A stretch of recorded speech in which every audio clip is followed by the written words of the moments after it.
ప్రేమగల తండ్రి, యేసు నామమున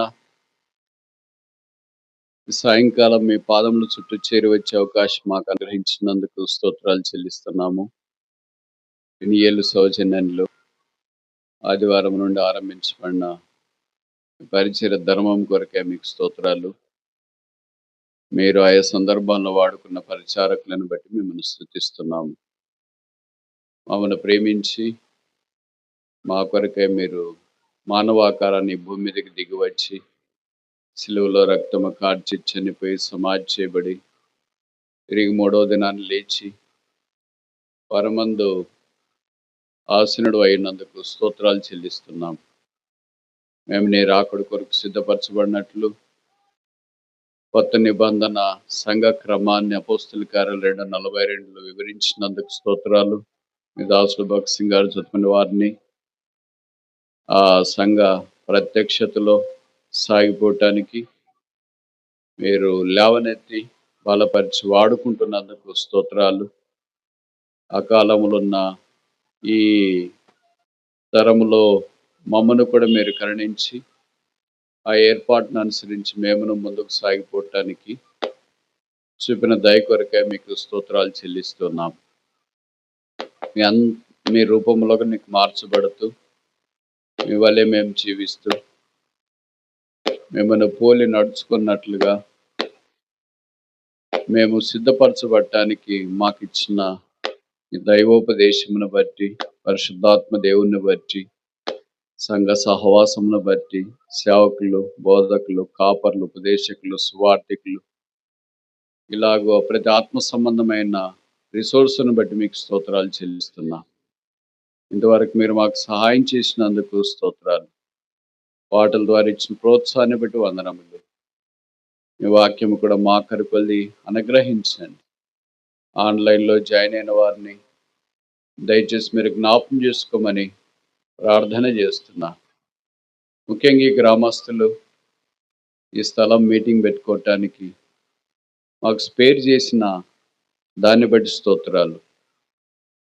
ఆ స్థల దాతల కొరకు ప్రార్థన చేస్తున్నాం. శ్రీ గంగా హరిబాబు గారు, ఆయన భార్య శ్రీమతి నిర్మల గారు, శ్రీ గూజర్లపూడి శ్రీను గారు, ఆయన భార్య ఆదిలక్ష్మి గారు, శ్రీమతి పిన్నంటి బుల్లమ్మాయి గారు, భర్త గారు ఈ లోకాన్ని విడిచిపెట్టారు. ఇలాగ వీరి కుటుంబాల కొరకు మేము ప్రార్థన చేస్తున్నాం. మీరే వారు చేసిన ఈ పనికి తగిన ప్రతిఫలము, బహుమానం దయచేయాలని ప్రార్థిస్తున్నాం. వారి కుటుంబాలను ఆశీర్వదించి దీవించండి. అలాగే ఈ గ్రామాన్ని బట్టి వందనాలు. అన్నవరాన్ని మీరు కరుణించండి తండ్రి.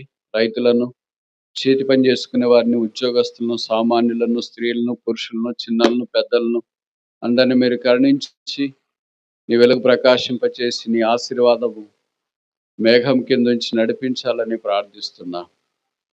ఈ గ్రామం వెలుపలికెళ్ళినప్పుడు లోపలికి వచ్చినప్పుడు భద్రత దయచేయండి. గ్రామం చుట్టూ మీ కంచె వేయండి. ప్రతి కీడు, ప్రతి అపాయం నుండి మీరు తప్పించమని మేము ప్రార్థన చేస్తున్నాం. వారి పాడి, పైరు, పంట, పశువులు మీరు ఆశీర్వదించి నీ నామానికి మహిమ తెచ్చుకోవాల్సిందిగా ప్రార్థిస్తున్నాం. స్థానిక పెనియేలు ప్రార్థనా మందిరము దైవ సేవకులు మీ దాసు రూబెన్ గారు, సోదరు రోజు పిల్లలను బట్టి మీకు స్తోత్రాలు. వారిని ప్రేమించి అనుగ్రహించిన ఈ పరిచయ ధర్మము ఆధ్యాత్మికంగా సిద్ధపరచుట్ల కృప చూపించాలని ప్రార్థిస్తున్నాం. అలాగే సంఘములో సంఘ పెద్దలు బాధ్యత వహించే వారిని అందరిని బట్టి మీకు స్తోత్రాలు. ఈ మీటింగ్స్ ఏర్పాటు కొరకై ముందుకొచ్చి ప్రార్థన చేసి చేయి చాపి ఈ పరిచయ ధర్మం కొనసాగించడానికి తీర్మానం చేసుకున్న సహోదరిని కరుణించి తనకు తగిన ప్రతిఫలము, బహుమానం మీరు అనుగ్రహించండి. అలాగే సహాయపడిన వారు, ఆయా విభాగాల్లో పనిచేస్తున్న వారందరిని బట్టి స్తోత్రాలు.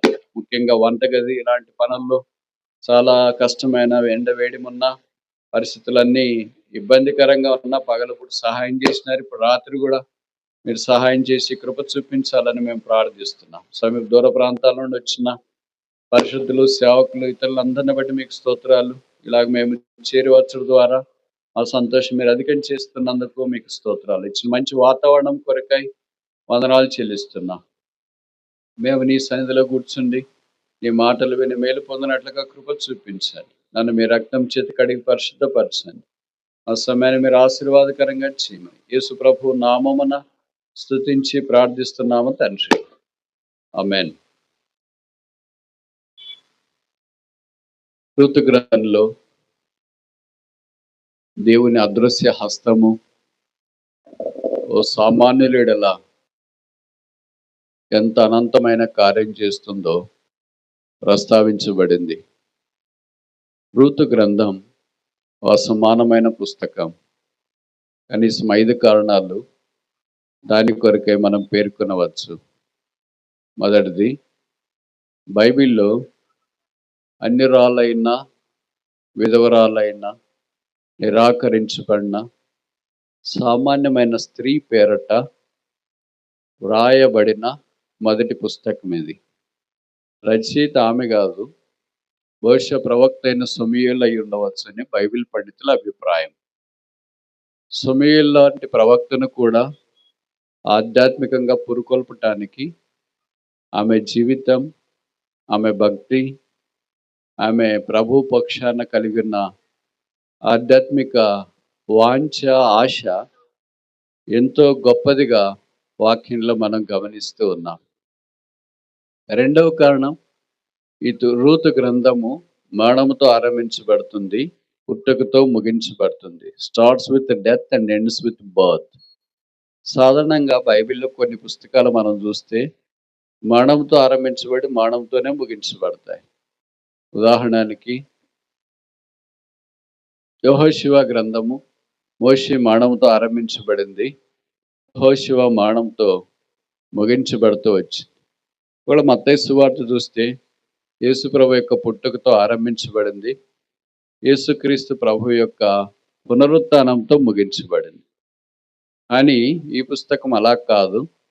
ఇది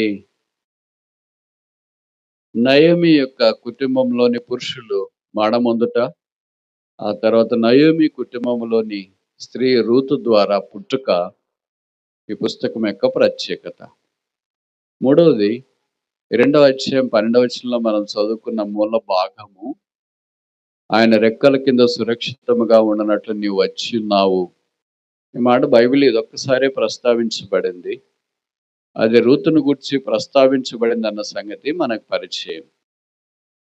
మూడవ కారణం, ఈ పుస్తకంలో ఓ సామాన్యమైన వైధవ్యం కలిగి పిల్లలు లేని మోయాబురాలైన స్త్రీని ఒక ధనవంతుడైన యవనస్తుడు వివాహం చేసుకున్నట చరిత్రలో ఇక్కడే మనకు కనిపిస్తుంది. అది లోకంలో కూడా చాలా అసాధ్యమైంది, అరుదుగా జరిగేది. ఐదవది, ఆఖరి కారణం, రూతు ద్వారా యేసు ప్రభు వారి భూమి మీదకి తీసుకురాబడటానికి ఏర్పాటు చేయబడిన వంశావళిలో ప్రముఖుడైన దేవుని హృదయానుసరుడైన దావీదు యొక్క మొదటి ప్రస్తావన ఈ పుస్తకంలోనే కనిపిస్తుంది. బహుశా 5 కారణాలను బట్టి రూతు గ్రంథము అసమానమైనదని మనం ఎంచవచ్చు. రూతు గ్రంథం 2వ అధ్యాయంలో రూతు ద్వారా దేవుడు ఎలాంటి ఆశీర్వాదం భూమి మీదకి తీసుకొని రాగలడో సంక్షిప్తంగా తెలియని విధానంలో పరిశుద్ధాత్ముడు గ్రంథస్థం చేస్తున్నాడు. బహుశా ఇలాంటి కష్టాలు గుండా వెళ్ళే కుటుంబాలు అరుదుగా ఉంటాయి. భార్య భర్తలు ఉన్నారు, వారికి 2 కుమారులు ఉన్నారు, కరువు వచ్చింది, ఊరు వదిలి వేరే ఊరికి వెళ్ళారు. వేరే ఊరికి వెళ్ళిన తర్వాత ఆ ఇంట్లో ఉన్న పురుషులు 3 చనిపోయారు. ఆ వైధవ్యం కలిగిన స్త్రీ అంతకుముందే కుమారులకు పెళ్లి చేసింది కనుక కుమారులు చనిపోయిన కారణం చేత తనతో పాటు 2 కోడళ్ళు ఉన్నారు. 3 విధవరాండ్రు ఒకే ఇంట్లో ఉంటూ తిరిగి ఆ ఇల్లు నిరీక్షణకు కానీ ఆశీర్వాదం కానీ హేతు అవుతుందని ఎవరు ఊహించారు. A broken family has become a blessed family. వెరసబడిన కుటుంబము ఆశీర్వాదకరమైన కుటుంబముగా మార్చబడింది. అదే రూతు గ్రంథం యొక్క సారాంశం. ఇప్పుడు మెట్టుకు విషయానికి వస్తే, రూతు గ్రంథంలో ఆధ్యాత్మికమైన పాఠాలు, కోకొల్లలు అనేకం. దాంట్లో కొన్ని విషయాలు జ్ఞాపకం ఉంచుకోవటానికి మనం ప్రయత్నం చేస్తే, రూతు అనగా స్నేహితురాలు లేదా స్నేహము, ఫ్రెండ్ ఆర్ ఫ్రెండ్షిప్ అని అర్థం. ఆమె దేవునితో ఇలాంటి మంచి ఆధ్యాత్మిక సంబంధాన్ని కలిగినట్లు ఈ వాక్యము మనకు జ్ఞాపకం చేస్తూ ఉంది. ఆ కారణాన మన ఉదయకాలం చూసినట్లు మొదటి అధ్యాయం 16, 17 వచనాల్లో 5 రకాలైన తీర్మానం చేసుకునింది. ఆ తీర్మానంలో నిలిచింది. సాధారణంగా తీర్మానం చేసుకోవడం కష్టము. నిల్చుండడం ఇంకా కష్టం. మనం కూడా చాలా తీర్మానాలు చేసుకుంటాం. చాలా అరుదుగా వాటిలో నిల్చుంటాం. అందుకనే బహుశా మనం ఆశీర్వాదం పొందలేదేమో. రూతు ఆశీర్వాదం పొందటానికి తన తీర్మానంలో నిల్చుంటానికి ఇష్టపడింది. తనకు నిరీక్షణకు ఆధారం లేనప్పుడు, తనకి ఆధ్యాత్మికమైన వెలుగు కనబడనప్పుడు, తన జీవితంలో ఎలాంటి నిరీక్షణకు ఆధారం లేని పరిస్థితులు ఉన్నప్పుడు, దేవుని మీద మాత్రమే నిరీక్షణ కలిగి నమ్మిన స్త్రీ ఆధ్యాత్మిక ఆశీర్వాదంలోనికి మార్చబడుతూ వచ్చింది. అదే రూతు గ్రంథం యొక్క సారాంశం. విషయం ఏంటంటే, బహుశా మన భాషలో దీనికి చెప్పాలంటే, ఒక కుటుంబం పూర్తిగా పాడైపోతే దాన్ని ఎవరు బాగు చేస్తారు? పురుష దిక్కు లేకపోతే దానికి ఎవరు సహాయం చేస్తారు? అలాగ పట్టించుకొని నిరాకరించబడిన, తృణీకరించబడిన కుటుంబాన్ని ఎవరైనా ఆశీర్వాదంలోనికి తీసుకొని వస్తారా అనే ప్రశ్నకు ఈ రూతు గ్రంథము జవాబు. Broken families can be built. పడిపోయిన కుటుంబాలు కట్టబడతాయి. Broken families can be blessed. పడిపోయిన కుటుంబాలు ఆశీర్వదించబడతాయి. ఈ పుస్తకానికి మన వ్యవహారిక భాషలో పేరు పెడతా. మీరు ఏమనుకోకపోతే ఆ పేరు మీరు గుర్తుపెట్టుకోవటానికి ప్రయత్నం చేయండి. కోడలు దిద్దిన కాపురం. ఇంకోసారి చెప్పన్నా? కోడలు దిద్దిన కాపురం. ఎవరైనా అత్త కాపురం దిద్దుతుందని అనుకుంటాం, మామయ్య దిద్దాడని అనుకుంటాం, భర్త ఎవరైనా దిద్దాడని అనుకుంటాం. కానీ ఎక్కడో దేశం వదిలేసి లేదా ఆ దేశానికి వచ్చి ఒక కుటుంబాన్ని, ఇద్దరే వైధవ్యముతో ఉన్న కుటుంబాన్ని యేసునాథుడు భూమి మీదకి తీసుకుని వచ్చే కుటుంబముగా ఏ కోడలు తీర్చిదిద్దగలదు? అదే రూతులో ఉన్న సామాన్య విశ్వాసం. అదే రూతు భక్తి. మన కుటుంబాలు కూడా కూర్చున్నోళ్ళు చాలా మందివి ఇబ్బందికరంగా ఉన్నాయి. ఇతరులకు నిందకు ఆస్పదముగా ఉన్నాయి. అవమానానికి హేతువుగా ఉన్నాయి. మనం కూడా ఇలాంటి పరిస్థితుల నుండి బయటపడతామా అని అనుకుంటాం. ఏ కుటుంబాల్లో సమస్యలు లేవు అని పైపెచ్చి మనం ప్రశ్నించడానికి ఆరంభిస్తాం. సమస్యలు ఉండడం వేరే, పరిష్కారం లేని మొండి సమస్యలు ఉండడం వేరే. ఈ రూతు యొక్క కుటుంబంలో పరిష్కారం లేని మొండి సమస్యలు ఉన్నాయి. అలాంటి కుటుంబాన్ని రూతు అనే కోడలు ఆశీర్వాదకరమైన విధానంలో తీర్చిదిద్దిన తీరు శ్లాఘనీయం. కనుక స్త్రీ జనమా, యేసునందు విశ్వాసం ఉంచిన స్త్రీలారా, మహిళా లోకమా, మీ చేతుల్లో కాపురాన్ని దిద్దే ఆశీర్వాదం ఉంది, నైపుణ్యత ఉంది. పడిపోయిన కుటుంబాన్ని నిలబెట్టే సామర్థ్యం మీకుంది. లేని పరిస్థితులన్నింటినీ ఆశీర్వాదంలో తీసుకొని వచ్చే భక్తి, శక్తి మీలో నిక్షిప్తమై ఉన్నాయి. కృంగిపోయి, డసిపోయి, సోలిపోయి, నిరుత్సాహపడిపోయి ఇంక బ్రతకడం ఎందుకని కాని పని అనగా ఆత్మహత్య లాంటిది చేసుకోవటానికి దయచేసి ప్రయత్నించొద్దు. మనల్ని ప్రేమించే వ్యక్తి ఉన్నాడు. ఆయన పేరే యేసు.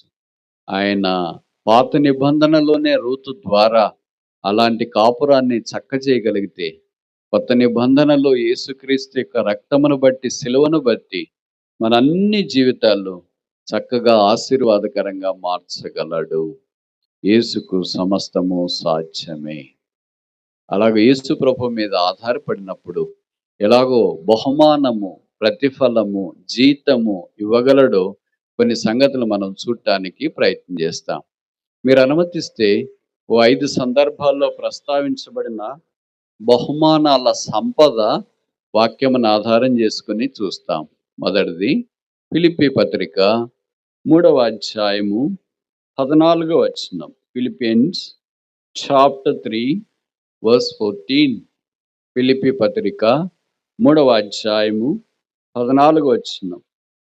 క్రీస్తు యేసునందు దేవుని ఉన్నతమైన పిలుపున కలుగు బహుమానం పొందవలనని గురి యొద్దకే పరుగెత్తుచున్నాను. కనుక మొదటి బహుమానం ఏంటంటే పొందబోవు బహుమానము, రివార్డ్ దట్ టు బి అన్లీస్డ్.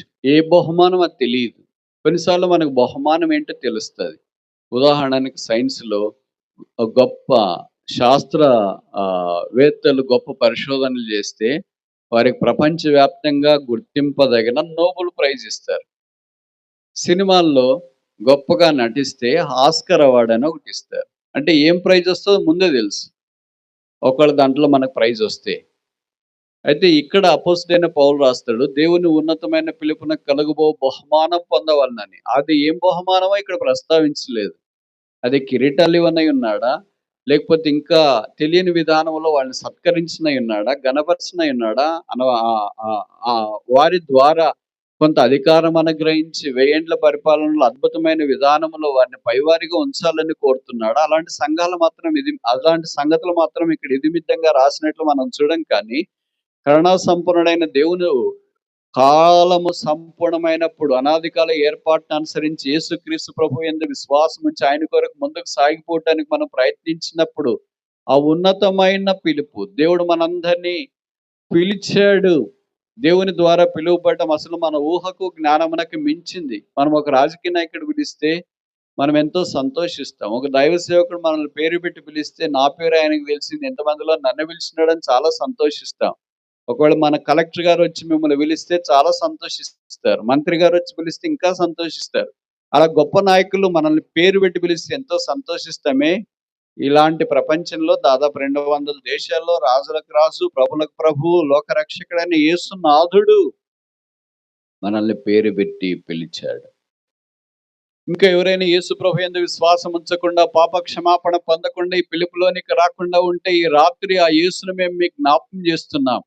ఆయన పాపుల రక్షకుడు, పాపుల కొరకే ఈ భూమి మీదకి దిగి వచ్చినాడు. పాపులను కరుణించి, క్షమించి, పరిశుద్ధపరిచి పరలోక రాజ్యంలో ప్రవేశింప చేయట కొరకే యేసు ప్రభు ఈ భూమి మీదకి మానవుడిగా రక్త మాంసములలో పాలివాడు కావటానికి దిగి వచ్చినాడు. ఆ యేసు యొక్క పిలుపుకు స్పందించకపోతే, ఆయన పిలిచినా కూడా నన్ను కాదులే, లేకపోతే ఇలాగ పిలుస్తూనే ఉంటాడులే అని నిరాకరించి పిలుపుని నిరాకరిస్తే నష్టం నీకే, అవమానం నీకే, వేదన నీకే, కృంగదల నీకే, పాతాళం నీకే, నరకం నీకే, వేదనకరమైన స్థలం నీకే. అయితే యేసు పిలుపుకి స్పందించి హృదయాన్ని ఆయనకు అప్పగించుకోవటానికి ఇష్టపడితే పరలోక రాజ్యం నీదే, పరదైసు నీదే, దైవరాజ్యం నీదే, యేసుతో పాటు సదాకాలం ఉండేది నీదే.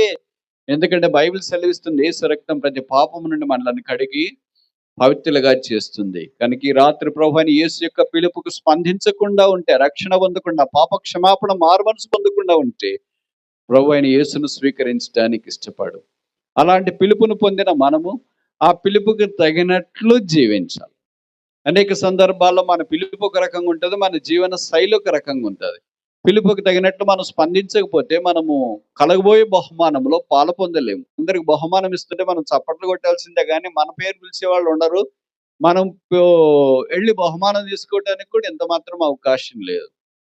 అందుకే పౌలు అంటాడు, నా కొరకు బహుమానం ఉన్నది. పౌలు లాంటి వాడి కొరకు బహుమానం అంటే మరి మన సంగతి ఏంటి?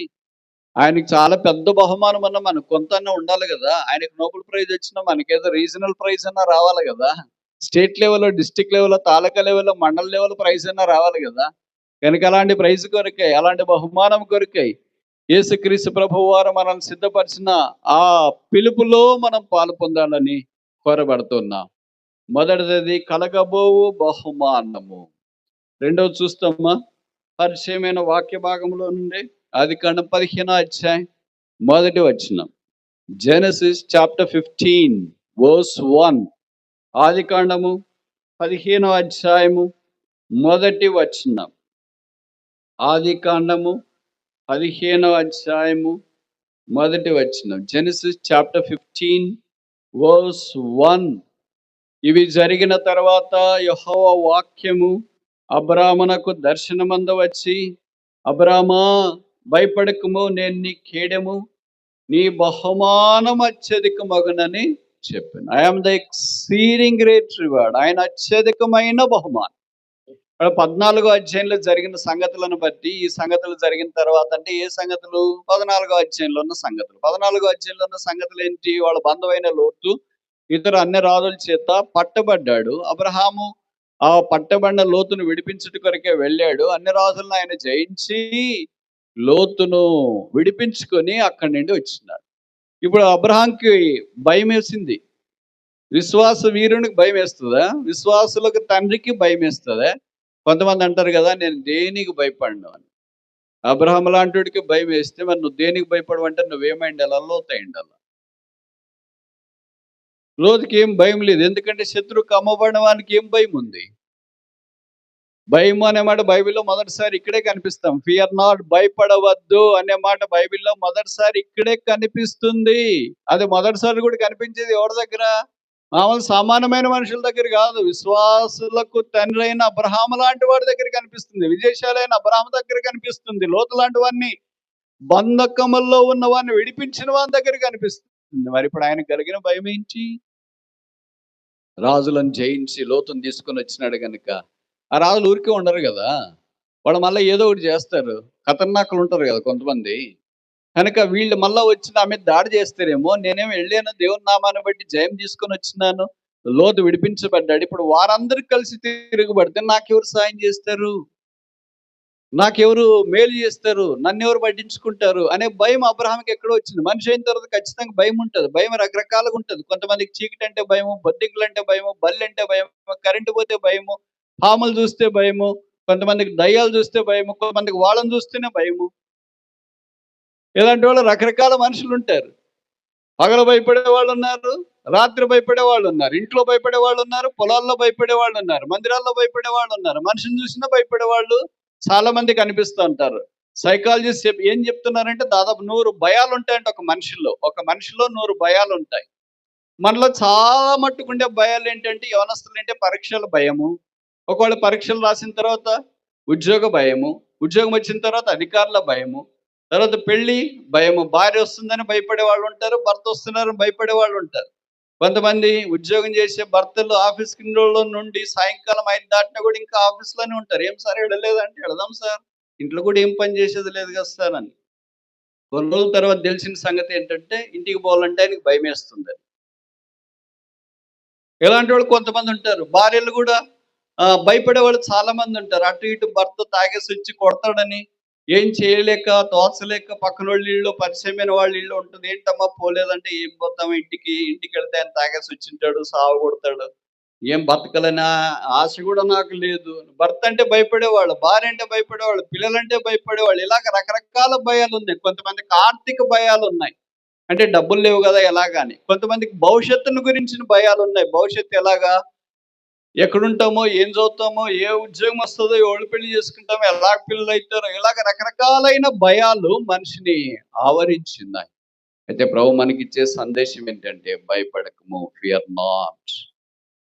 ప్రభువే భయపడకము అని చెప్తే ఇంక మనకు ధైర్యం ఉండాలి. చిత్రం ఏంటంటే పక్కనోడు భయపడొద్దంటే భయపడుకోకుండా ధైర్యంగా ఉంటాం గానీ, ఇలాంటి వారందరిని మించిన లోకనాథుడైన యేసు ప్రభువు వారే భయపడకము అనంటే మనకి ఎక్కువ భయం కలుగుతది. ఎందుకంటే ప్రభు దగ్గర లేడు కదా అని మనం అనుకుంటాం. మనకు దగ్గరున్న తల్లిదండ్రులు గాని, బంధువులు గాని, సేవకులు గాని, బోధకులు గాని, కాపరులు గాని, ఉపదేశకులు గాని, భర్త గాని, భార్య గాని, పిల్లలు గాని, ఇరుగు పొరుగు వారు గాని, అధికారులు గాని, రాజకీయ నాయకులు గాని భుజం తట్టి భయపడొద్దు అనంటే ఎంతో ధైర్యం వస్తది.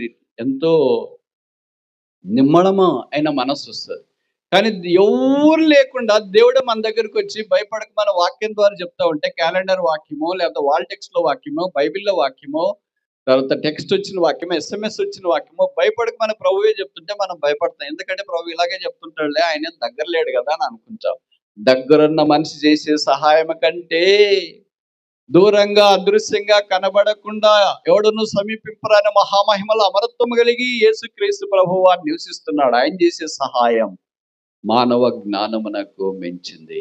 కనుక చేరి వచ్చిన జనమా, దేవుని ప్రజలారా, రకరకాల పరిస్థితులు వస్తాయి. కరువు వచ్చింది, ఖడ్గం వచ్చింది, పంటలు పండట్లేదు, అప్పులు ఎక్కువైపోయినాయి, పిల్లలు పెద్దగైపోయారు, వాళ్ళకి పెళ్ళిళ్ళు చేయాల, భార్యకి ఆరోగ్యం బాగలేదు, భర్తకి ఆరోగ్యం బాగలేదు. ఇవన్నీ పరిస్థితులు ఏం చేయాలా? సేవ ఎంత చేస్తున్నా ఎవడో రక్షణ పడట్లేదు, వచ్చేవాడు కూడా ఆగిపోతున్నారు. మరి ఇవన్నీ భయాలన్నిటిలోనా ఎలాగుండాలా? అబ్రహాంతో దేవుడు అన్నాడు, నేను నీకు బహుమానము, సామాన్య బహుమానం కాదు, అత్యధికమైన బహుమానం. ఏంటి అత్యధికమైన బహుమానం? నేను ఇలాగ చెప్తే తప్ప?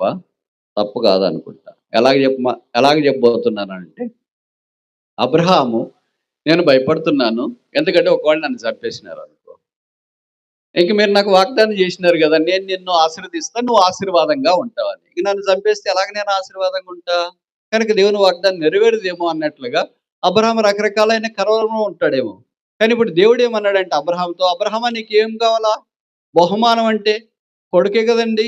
అందుకనే మనం 127 కీర్తన మామూలుగా మాట్లాడుకుంటాం కదా! 3, 4 వచనాల్లో. గర్భఫలము యెహోవా ఇచ్చు బహుమానం. కనుక అదే బహుమానమేమో అని అనుకుంటాం. అందుకే ఇస్సాకునిస్తే చాలనుకుంటాం.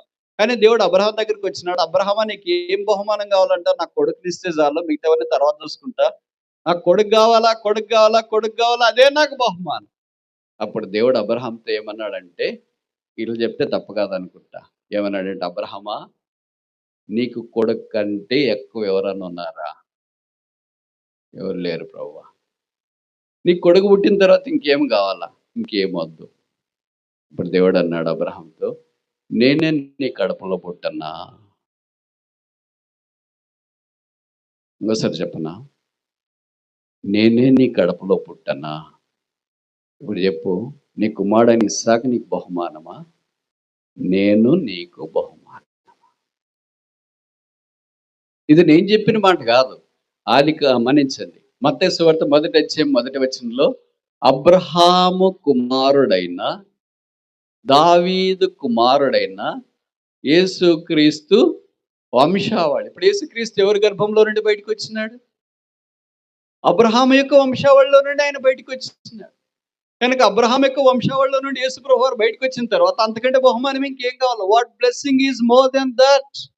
ఇది నా ప్రభుమంతా అదే అంటున్నాడు. నేనే నీ గర్భంలో నుండి బయటకొస్తా. అంటే నాలాంటి వాళ్ళని అనేక మందిని నీవు ఈ భూమి మీద సిద్ధపరచాలా, తీసుకురావాలా, అద్భుత ఆశ్చర్యకార్యాలు జరిగించాలని ప్రభు కోరుతూ ఉన్నాడు. విషాదకరమైన సంగతి ఏంటంటే, అలాంటి బహుమానాన్ని మనం ఇంకా సిద్ధపరచలేకపోతున్నాం. దాని కొరకు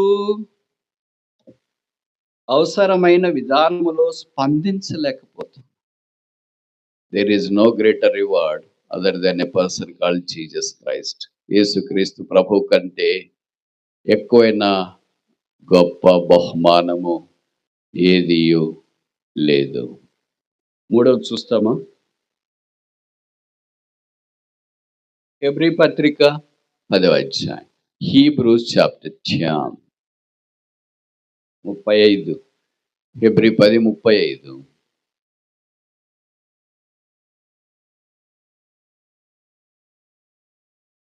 హెబ్రీ పత్రిక 10వ అధ్యాయం 35వ వచనం.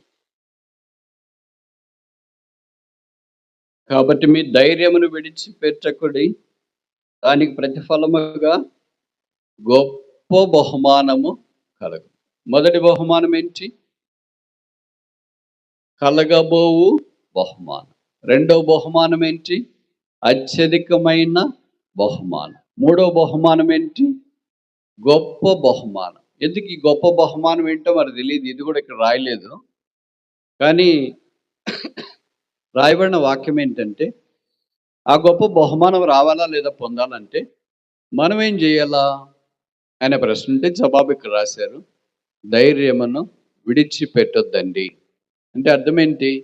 ధైర్యము విడిచిపెట్టే పరిస్థితులు వస్తాయి. పెరిగితనము కలిగే పరిస్థితులు వస్తాయి. ఇబ్బందికరమైన పరిస్థితులు వస్తాయి. అందుకే బైబిల్లో రాయబడిన మాట అనేక సందర్భాల్లో చాలామంది భక్తులైన వారికి ప్రభు ఇలాగే ఆదరించినాడు. ధైర్యం తెచ్చుకోము, ధైర్యం తెచ్చుకునము. యెహోషువ దగ్గరికి వచ్చినాడు, ధైర్యం తెచ్చుకునము అన్నాడు. హగ్గై 2వ అధ్యాయంలో మనం చూస్తాం, ధైర్యం తెచ్చుకునము జెరుబ్బాబెలు అన్నాడు. అలాగే శిష్యులు సముద్రంలో తుఫాను ఎదురై గాలి అటు ఇటు వారిని కొడుతుండగా ఏం చేయాలో తోచనప్పుడు వారు భయభ్రాంతులైనప్పుడు యేసుప్రభు వారు వారి దగ్గరికి వచ్చినాడు. అప్పుడు మాట్లాడిన మాట ఏంటంటే, ధైర్యం తెచ్చుకునము, భయపడకుడి, ధైర్యం తెచ్చుకునము. కనుక ప్రభు మాట్లాడుతూనే ఉన్నాడు, ధైర్యం తెచ్చుకోండి, ధైర్యం తెచ్చుకోండి. ఎందుకంటే మనకు బహుశా అవసరమైనంత ధైర్యం లేదేమో. ఈ రాత్రి ధైర్యంతో ఇక్కడికి వచ్చినావా? ఏం చేయాలని కృంగిపోయి వచ్చినావా? ధైర్యం చెడిపోయి వచ్చినావా? ఇంకెంత ధైర్యం తెచ్చుకోవాలని వచ్చినావా?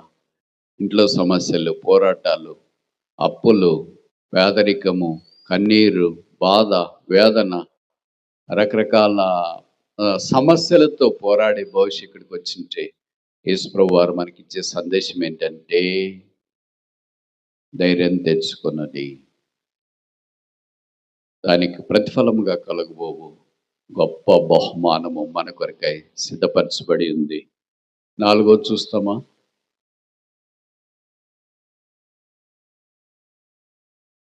ఇదే ఎబ్రీ పత్రిక 11వ అధ్యాయం 26, 11, 26.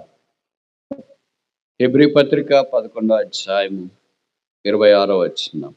తెలుగులో 24, 26 కలిసి ఉన్నాయి. నేను సమయము కలిసి రావటానికి మధ్య భాగం చూడటానికి ప్రయత్నం చేస్తా, లేదా 26వ వచనం చివరి మాట చూద్దాం. ఏలైనగా అతడంటే మోషే ప్రతిఫలముగా కలగబోవు బహుమానమందు దృష్టించెను. 4వ బహుమానం ఏంటి? ప్రతిఫలముగా కలగబో బహుమానం. ఎందుకని ప్రతిఫలముగా బహుమానం కావాలా? ఇక్కడ రాయబడిన వాక్యం మనం చూస్తాం. మోషే పెద్దవాడైనప్పుడు విశ్వాసం బట్టి ఐగుప్తుని విడిచి పారిపోయినని బైబిల్లో రాశారు. మనం అయితే ఐగుప్తులోకి పోతాం, ఐగుప్తులో నుండి మోషే బయటకు వచ్చినాడు. మనకు సుఖ సౌకర్యాలు కావాలనుకుంటాం. ఐగుప్తు ఆ దినాల్లో అలాంటి దానికి పెట్టింది పేరు. అయితే దేవుని ప్రజలతో ఆయన ఏముందని వచ్చాడంటే, దేవుని ప్రజలతో శ్రమ నొందుట మేలు అని తలంచి ప్రభు పిల్లలతో కలిసి జీవించడానికి ఆయన వచ్చినాడు. 6 లక్షల కాల్బలాన్ని దాదాపు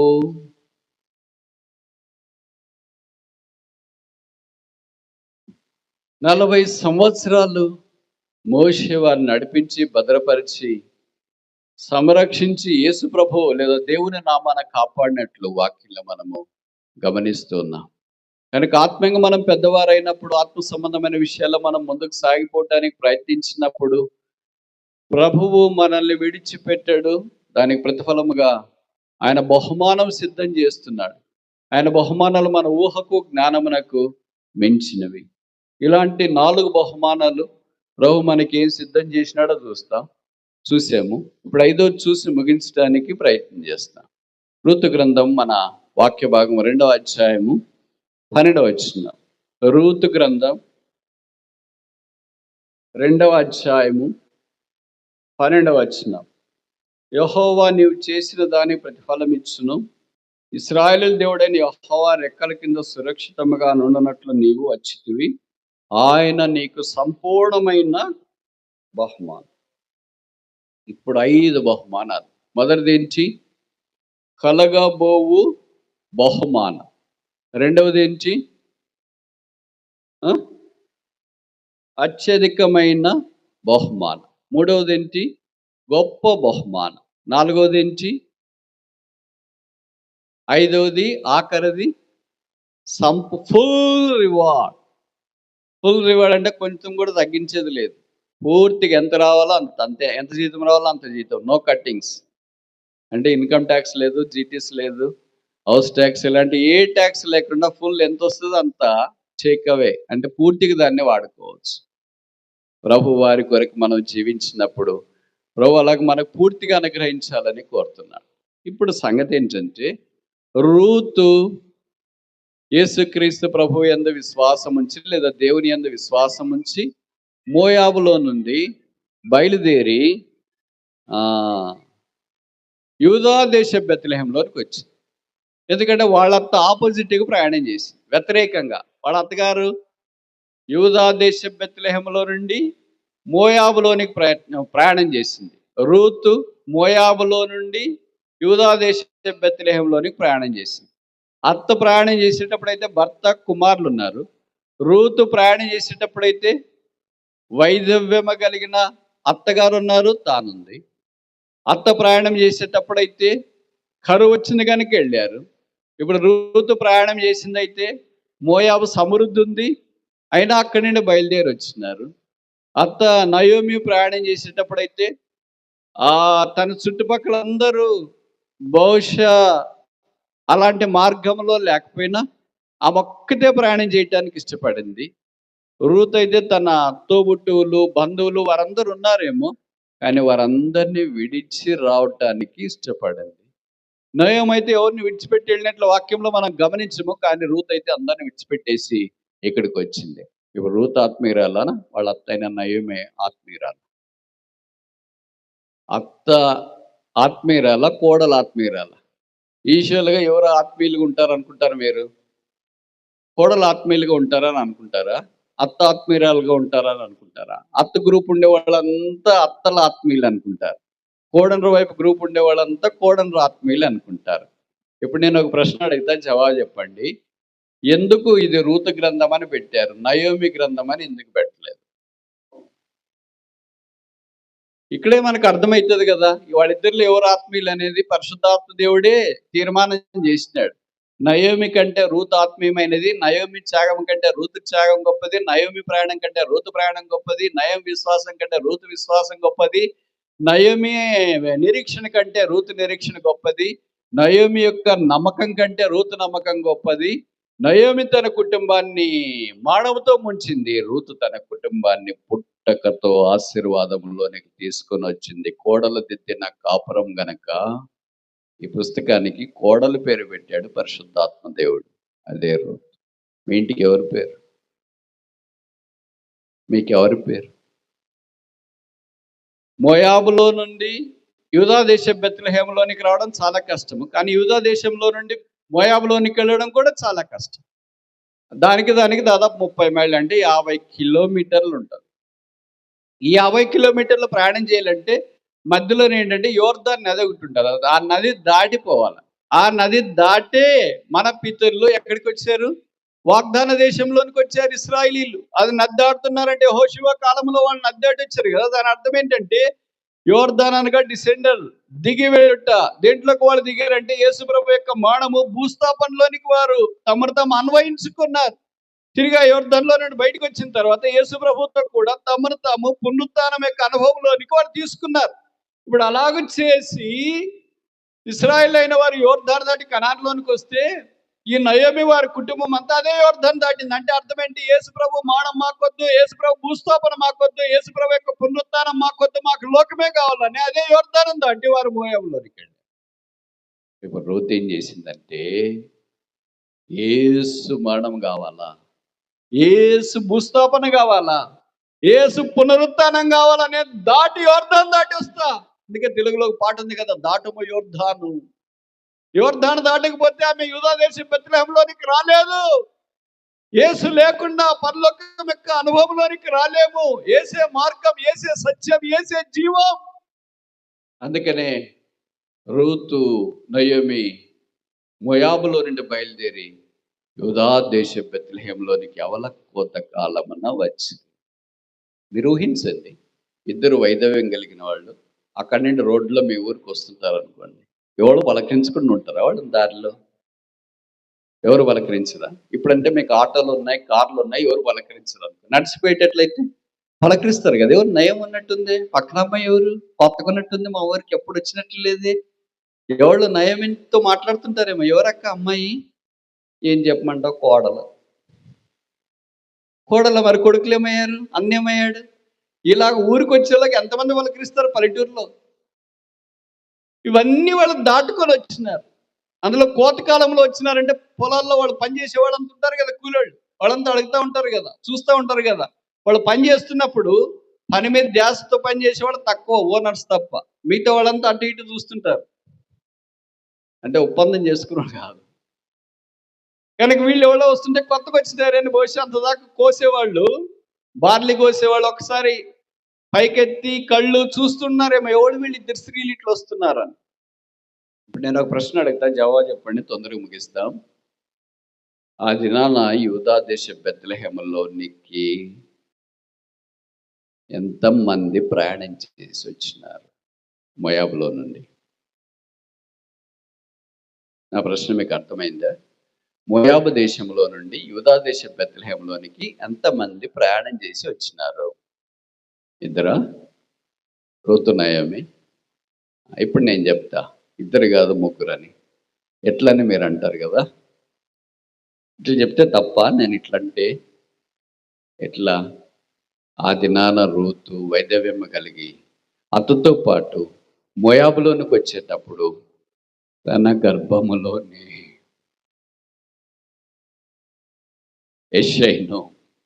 యెషై గర్భంలోనే దావీదు గర్భంలోనే లోకరక్షకుని కూడా కడుపులో మోసుకుని యూదా దేశం బెత్లెహేములోనికి వచ్చిందంటే తప్పంటారా?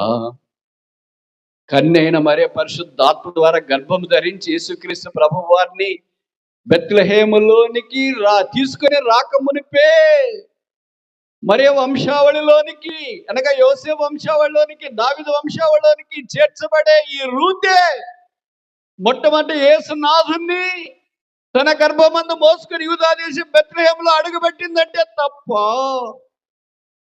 ఇప్పుడు రూతుకు బహుమానం ఎవరు? బోయసా, నయమా, బార్లిన, గోధుమల, పొలాల? ఎవరు రూతు యొక్క బహుమానం? యేసుక్రీస్తు ప్రభువే. అందుకే మత్తయి వార్త మొదటి అధ్యాయంలో యేసు వంశావళిలో రూతు చేర్చబడినట్లు వాక్యంలో మనం చూస్తాం. ఇది నన్ను ప్రభు మనకిచ్చే సవాల్ అదే. ఒకవైపు యేసు ప్రభు త్రాసులో, ఒకవైపు లోకము. ఈ రెండు బహుమానాల్లో నీకేం కావాలా? యేసు అనే బహుమానం కావాలా, లోకం అనే బహుమానం కావాలా అని అడిగితే, మనం గుంటూరు జిల్లా చాలా తెలివైన వాళ్ళు కదా, రెండు ఈలే ప్రభు చూస్తాము. అట్లా రెండు ఈడు ఏదో ఒకటి కోరుకోవాలి. యేసునైనా కోరుకో, లోకాన్నైనా కోరుకో. అది రూతు దగ్గరికి అలాంటి ఎన్నిక వచ్చినప్పుడు రూతు శిరస్సు వంచి, ఇదిగో నీ దాసురాలను నాకు ఆ యేసే బహుమానముగా కావాలి. వైధవ్యం కలిగిన ఏక స్త్రీగా రాలేదామె. లోక రక్షకుని తన గర్భాన మోసుకొని యూదా దేశ బెత్లెహేములోనికి అడుగులు వేస్తున్నప్పుడు భూమి పులికించిపోయింది. మరియ నిండు గర్భముతో యేసును మోసుకొని బెత్లెహేములో అడుగుపెట్టక మునిపే ఈ సహోదరి అనాది కాల దేవుని సంకల్పము, ఏర్పాటు, దివ్య దృష్టిని బట్టి ఆమె కాలు పెట్టింది ఒక విధవరాలు కాదు. ఆ దినాన బైబిల్లో రాయబడినట్లు ఋతు గ్రంథం మొదటి అధ్యాయంలో ఎవలకు ఆరంభమున నయోమి రూతు యూదా దేశం బెత్లెహేములోనికి వచ్చేరి అనే దానికంటే నయోమి రూతు యేసు ప్రభు కూడా యూదా దేశపు బెత్లెహేములోనికి వచ్చాను. కాలుబెట్టింది వైధవ్యం కలిగిన స్త్రీ కాదు. ఆ స్త్రీ గర్భములో నుండి భూమి మీదకి రాబోతున్న లోకనాథుడు బెత్లెహేములోనికి ఆది నాన్న కాళ్ళు పెట్టాడు. దైవమా, ఇది ఏమి ప్రేమ! ఇది నా యేసు ప్రభు కూడా మన జీవితాల్లో అలా కాలు పెట్టి ఆధ్యాత్మికమైన ఆశీర్వాదం నింపాలని కోరుతున్నాడు. యేసు వద్దా, ఈ బహుమానం వద్దా, ఈ ప్రతిఫలం వద్దా, ఈ రక్షకుడు వద్దా, ఈ నిరీక్షణ వద్దా, ఈ ఆధారం వద్దా, ఈ ఆధ్యాత్మికమైన ఆశీర్వాదం వద్దా? జవాబేంటి? కళ్ళు మూయండి, ప్రార్థన చేస్తాం.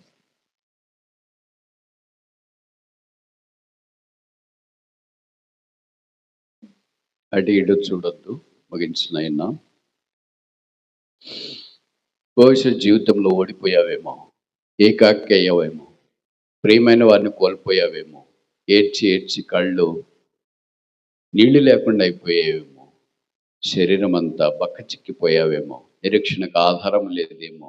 నా కాపురాన్ని ఎవరు దిద్దుతారు? నా కుటుంబాన్ని ఎవరు బాగు చేస్తారు? నా జీవితాన్ని ఎవరు చక్క చేస్తారు? నా బతికింతేనా? ఈ చీకటి నన్ను అల్లముకొని ఉంది. ఈ బంధకాలు నన్ను చుట్టుముట్టి ఉన్నాయి. ఆర్థిక ఇబ్బందులు, రోగాలు, భర్త, భార్య, ఇరుగు పొరుగు, తర్వాత పొలంలో నష్టాలు, పురుగులు, మందులు, అప్పులు, అనారోగ్యాలు, ఆర్థిక సమస్యలు అన్నీ నా గొంతు మీదకి వచ్చినాయి. నాకేమైనా నిరీక్షణ ఉందా? నాకెవరైనా సహాయం చేసేవాడు ఉన్నారా? నాకేమైనా ఆధారం ఉందా అని భవిష్యత్తు నువ్వు తలస్తుంటే, ఈ రాత్రి యేసుక్రీస్తు ప్రభువు నిన్ను ఆహ్వానిస్తున్నాడని మేము తెలియజేస్తున్నాం. యేసు నిన్ను ప్రేమిస్తున్నాడు. యేసు నిన్ను క్షమించాలని కోరుతున్నాడు. యేసుని కన్నీరు తుడవాలని కోరుతున్నాడు. యేసుని పడిపోయిన జీవితాన్ని లేవనెత్తాలని కోరుతున్నాడు. వైధవ్యం కలిగిన రూతు లాంటి స్త్రీనే యేసు ఆశీర్వాదంగా మార్చగలిగితే నిన్ను మార్చలేడా? మోయాబురాలైన రూతునే యేసు తను అంగీకరించగలిగితే నిన్ను అంగీకరించలేడా? మోయాబురాలైన స్త్రీ యేసు వంశావళిలోనికి చేర్చబడటానికి ఇష్టపడితే యేసు ప్రభువు వారు తన కుమారుడిగా, కుమార్తెగా ఆయన వంశావళిలోనికి నేను చేర్చుకోడా? ఈ రాత్రి నీ స్పందన ఏంటి? యేసు ప్రభువా, నేను పాపిని. నా హృదయంలోనికి రా. నా పాపాలు క్షమించు. నా జీవితాన్ని మార్చు. నన్ను సరిచెయ్యి. నాకు నిరీక్షణ దయచి. నా గాయాలు కట్టు. నా బంధకాలు తెంచు. నా అప్పులు తీర్చు. నా కన్నీరు తుడుచు. నా రోగం బాగు చెయ్యి. నన్ను స్వస్థపరచు. ఈ సంకెళ్ళలో నుండి బయటికి తీసుకురా అని నీవు నమ్మకంతో ప్రార్థన చేస్తే యేసు ప్రభువు నీ ప్రార్థన ఆలకించి, నీ పాపాలు క్షమించి, నీ జీవితాన్ని మార్చి, నిన్ను పరిశుద్ధపరిచి, చెప్పనశక్యమును మహిమాయుక్తమైన సంతోషం నీ హృదయంలోనికి ప్రవహింపచేసి, నీ భారము దొర్లిపోనట్లు చేసి, నీ పాపాలు తొలగిపోనట్లు చేసి, మంచు వలె అవి కరిగిపోనట్లు చేసి, నేను ఆత్మ సంబంధమైన ఆశీర్వాదంలోనికి, పరలోకంలోనికి ప్రవేశింపచేయాలని కోరుతున్నాడు. ఇది ఉచితం, ఇది భిక్ష, ఇది దానం, ఇది ఈవి, ఇది వరం, ఇది దేవుని అనుగ్రహం. కనుక ఈ రాత్రి యేసు ప్రభువా, నా హృదయంలోనికి రా. ఇదే నీ ప్రార్థన అయితే మేము నీ కొరకు కూడా ప్రార్థన చేయాలని కోరుతున్నాం. కృంగిపోయావా? ఆత్మహత్య చేసుకోవాలనుకుంటున్నావా? జీవితంలో ఓడిపోయానని తలస్తున్నావా? నా బతుకు ఇంకింతే అని అనుకుంటున్నావా? నేను ఎవరి కొరకు బతకాలని అనుకుంటున్నావా? నా కాపురాన్ని ఎవరు దిద్దగలరు అని అనుకుంటున్నావా? నా విరిగిపోయిన జీవితాన్ని ఎవరు బాగు చేయగలరు అని తలస్తున్నావా? ఈ ప్రశ్నలన్నిటికీ జవాబు ఒక్కటే, ఆయన పేరే యేసు. ఆయన వద్దా? ఆయన నీ హృదయంలో ప్రవేశించాలని కోరుతున్నాడు. నీకు ఇష్టమైతే అలాంటి వాళ్ళు ఎవరైనా ఉంటే మేము మీ కొరకు ప్రార్థన చేయటానికి వీలుగా సుమేల్